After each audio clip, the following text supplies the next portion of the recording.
Hello, my name is Michelle. I'm one of the teachers at IELTS Advantage, and we have another success story. Today, we are talking to Shavin. Shavin recently did very well on her IELTS test, and she's going to talk a little bit about her experience. Can you introduce yourself to everybody, Shavin? All right, myself is Shavin Rekhi. I born up and brought up in Chandigarh, India. Right now, I'm running my own production house and I deal with entertainment industry. Like I produce the music, I compose the lyrics, and I give chance to young talented actors, writers, directors, composers as well. And simultaneously, I am pursuing my passion to enhance my credentials or study or skills in Canada. And I'm looking forward to have my PR right now from India. In 2019, I went to Canada on a tourist visa for my business purposes, just basically for a music video shoot of a Punjabi song. So I liked the place very much. At that point of time, I thought and I made up my mind that I'll work hard and I am educated enough, like I'm masters in pharmaceutics. I have done a pharmacy in healthcare sector and it's a great profession also, and it's in demand in Canada also. So seeing all the positive sides and everything, and everyone around encouraged me to go for IELTS, give it and put your file in process and maybe you can get an ITA. And now I am expecting it very soon. So that was in 2019, you decided that Yes. you wanted to try to move to Canada. Is that when you started preparing to take the IELTS test? Yes, yes. First of all, I took the help of my friend, like who resides here in Chandigarh, in Mohali itself, and I was not satisfied with her. So that's why I started watching Chris videos online on YouTube. That's how I got to know about him and this IELTS Advantage course. So I thought that it's looking nice. These videos make sense, and I thought of connecting with IELTS Advantage team so that I can think of having a subscription in future. So after 2 or 3 weeks, I made up my mind, and finally I took the subscription and started preparing for my IELTS. So what scores did you get on your recent IELTS test? I got 8.5 in listening, 7 in reading, 7 in writing, and 7 in speaking. So that gives you a 7.5 overall, right? Yes, yes, yes. That's excellent. Was it the first time that you took the test, or had you taken the test multiple times? This was my third attempt. My first two attempts were also good in a way, like I was getting good scores in listening and speaking also, but I was lacking in writing part. Hmm. And in second attempt, I got 6.5 in writing, but in third, I cracked it in a very good and effective manner. After joining IELTS Advantage, I took this essay subscription. I took around I think I 6 or 10 essays so far, and that was very helpful to me. I think I corrected your very first essay. Do you remember that? Yes, yes, yes, yes. And it was it was very encouraging and inspirational video with your good words and how to improve for the next essay, what are the mistakes and all that stuff. So that was like very, very, very good for me, very effective for me. Earlier I used to do mistakes like I used to write background statement, but after going through the modules, I got to know that there is no need to write anything like that. And you can just directly paraphrase it and then just give or open your answers directly in the introductory part. And then it will be very easy to go ahead with two BPs, right? Like you can save your time also. And in fact, in my third attempt, I remember I wrote the essay in final exam in 30 minutes Wow. rather than 40 minutes, in 30 minutes. Wow, 30 minutes. That's pretty quick. Yes, yes. Can you tell us a little bit about how you prepared for the listening test? Because you got a really high score in the listening test. And of course, anybody who's interested in going to Canada as well needs to get a high score in the listening test. So what did you find most difficult about the listening test, and how did you fix the mistakes you were making? The first thing for listening part, I want to share this thing that I was not able to concentrate during my listening test. So concentration was the very big problem for me. Like slant and understanding everything was very easy. But concentration due to lack of concentration, I kept missing lot of questions. Like even if you lose 1 minute, like you're gonna lose full marks.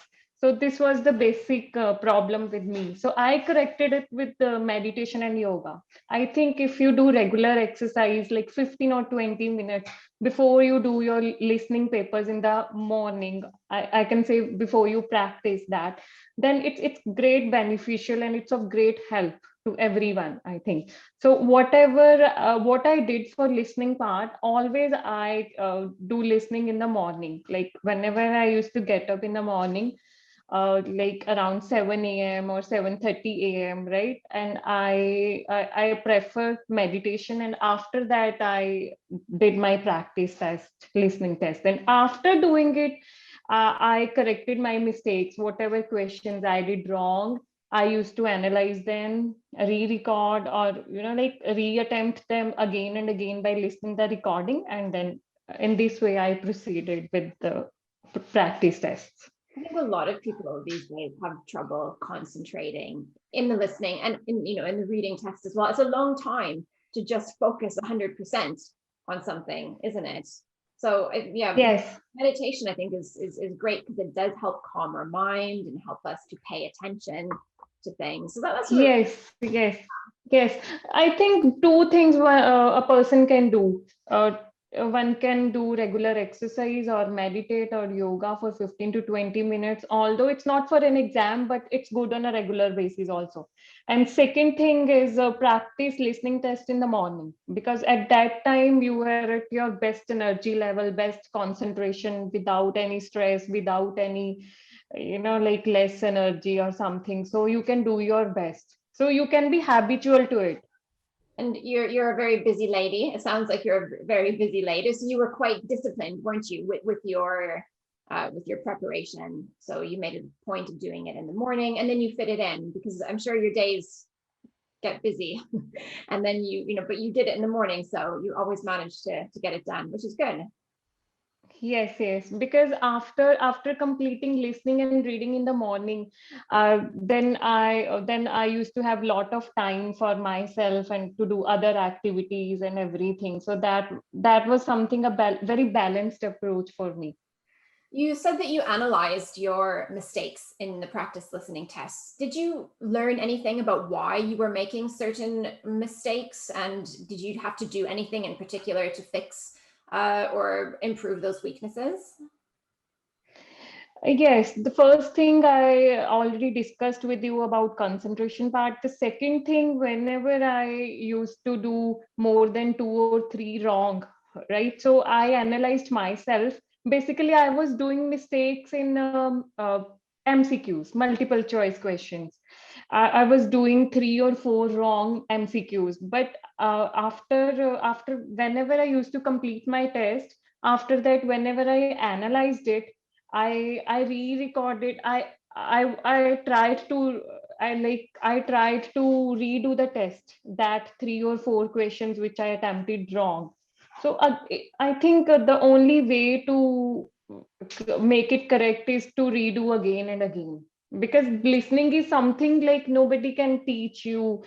Like everybody can give you tips, but it's up to you how you practice and how much attentive you are on the day of exam also. So that is like you have to make it a habit.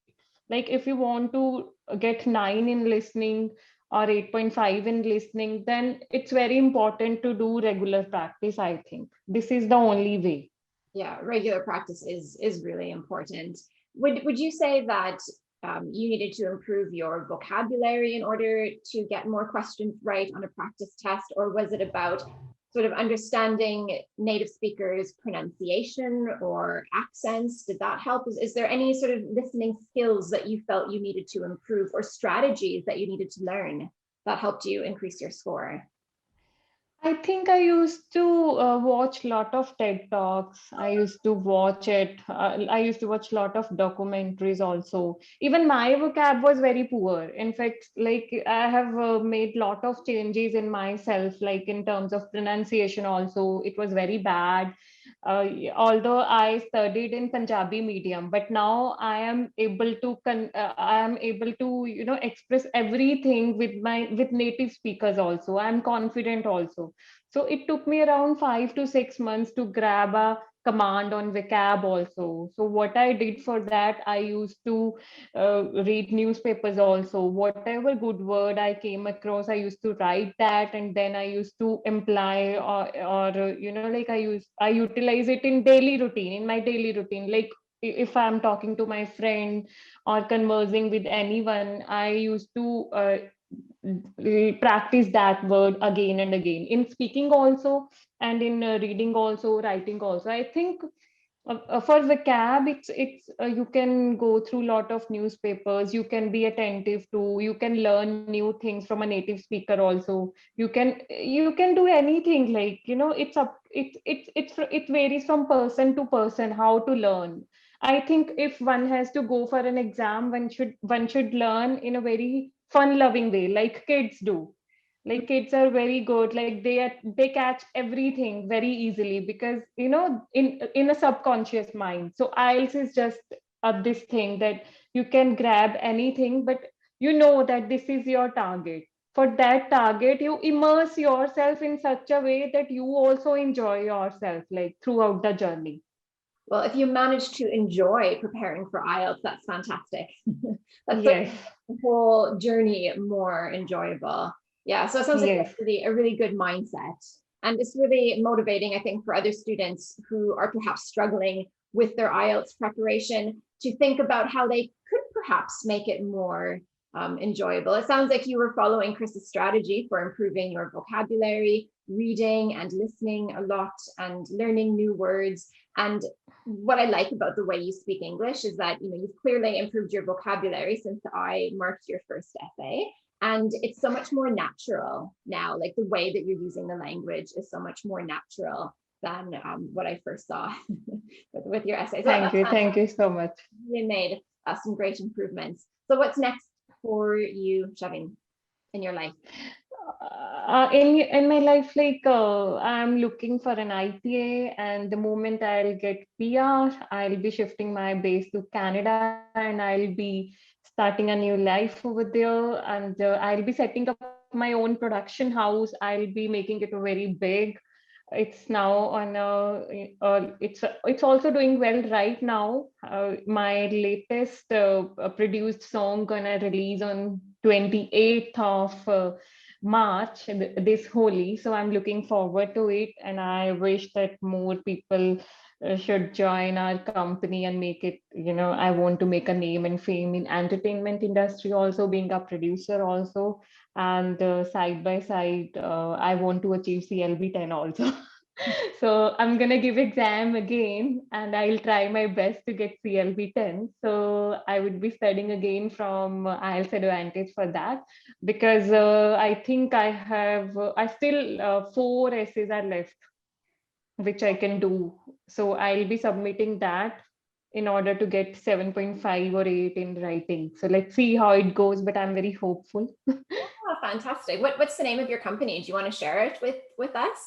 And we can Yeah, it's Shavin Entertainment. It's in the name of Shavin Entertainment on YouTube. And my younger sister, she's a superb singer, and I launched her in 2017.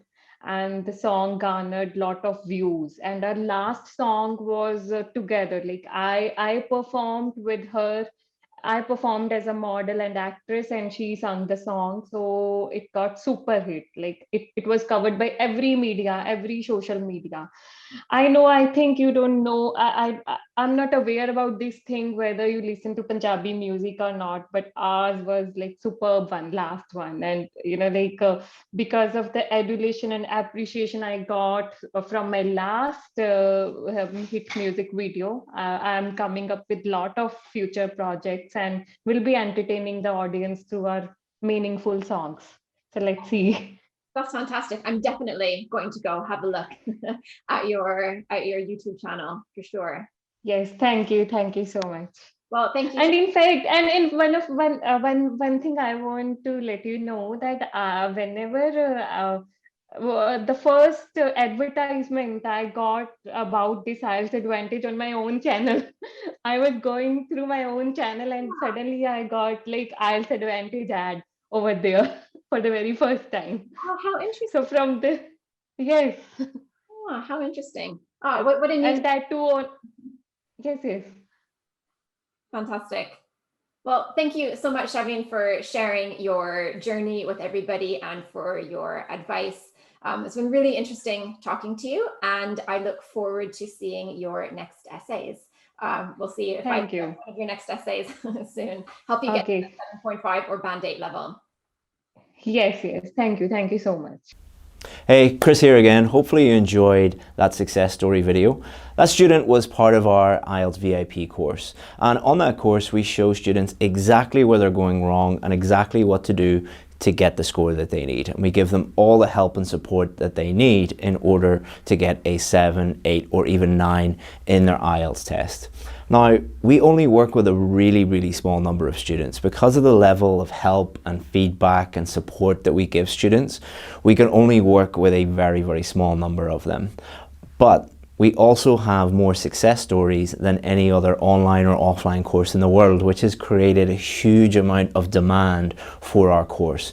So we're the only course in the world, I believe, that has a very long waiting list.